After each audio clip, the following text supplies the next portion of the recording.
கடைசி வரை கோலை அடிமையாக இருக்காதீங்க. வாழ்க்கையில் ஒரு முறையாவது தமிழகத்துக்கு ஆதரவான நிலைப்பாட்டை எடுங்க பழனிசாமி என்று எடப்பாடியின் சொந்த ஊரில் முதல்வர் மு.க.ஸ்டாலின் பேசியுள்ளார். சேலம் கோட்டை பகுதியில் நேற்றிரவு நடந்த பொதுக்கூட்டத்தில் திமுக மற்றும் கூட்டணி கட்சிகளை ஆதரித்த முதல்வர் மு.க.ஸ்டாலின், முழுக்க பெண்களுக்காகவே, பெண்களின் உரிமைக்காகவே செயல்படுகிறது நம்முடைய அரசு.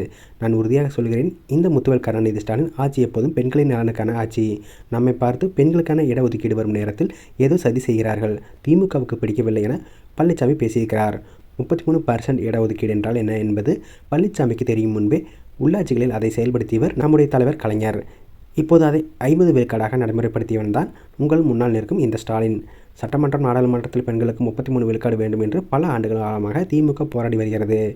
பாஜக நினைத்தால் அது எப்பொழுது கொண்டு வந்திருக்கலாம். நாங்களும் அதைத்தான் கேட்கிறோம். ஆனால் தேவையே இல்லாமல் சென்சஸ், தொகுதி மறுவரை என சம்பந்தம் இல்லாத விஷயங்களோடு அதை முடிச்சு போட்டு அதை நிறைவேற்றக்கூடாது என்று பாஜக நினைக்கிறது. மிஸ்டர் பழனிசாமி, முதலில் புரிந்து கொள்ளுங்கள், இங்கே பிரச்சனை பெண்கள் இடஒதுக்கீடு அல்ல. அதை அனைவருமே வரவேற்கிறோம். தொகுதி மறுவரையறை தான் இங்கே பிரச்சனை. தமிழ்நாடே கொதித்து போயிருக்கிறது. நாளைக்கு அனைவர் வீட்டிலும் கருப்பு கொடி ஏற்றப் போகிறோம். பெண்கள் எல்லாம் பாஜகவின் இந்த அலங்கோல சட்டத்திற்கு காலையில் வீட்டு வாசலின் கோலம் மூலமாக எதிர்ப்பு தெரிவிக்கப் போகிறீர்களா இல்லையா?